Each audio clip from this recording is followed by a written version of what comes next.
Hello everyone. In this video, I'm going to show you how to max level a weapon in Expedition 33. Upon your first time playing the game, there are a multitude of weapons that you can come across for you to use for your expedition. You just gotta find a weapon that fits with your playstyle and upgrade it to its peak condition. Now there are multiple resources that you have to use for you to completely max out your weapon in Expedition 33. First, let's go over where you can upgrade your weapons. Go to your camp first, and meet with a curator, and choose the option to upgrade your weapons. There are 4 resources that you can use to upgrade your weapon. The first would be the Chroma Catalyst, that will only reach to level 3. The Polished Chroma Catalyst that upgrades it until level 9.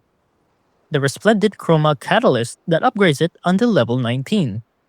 The Grandiose Chroma Catalyst that reaches to level 32. And finally, the Perfect Chroma Catalyst.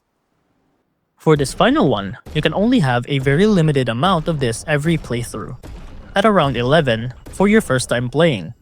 You just gotta use these catalysts and you'll be on your way to finishing the game.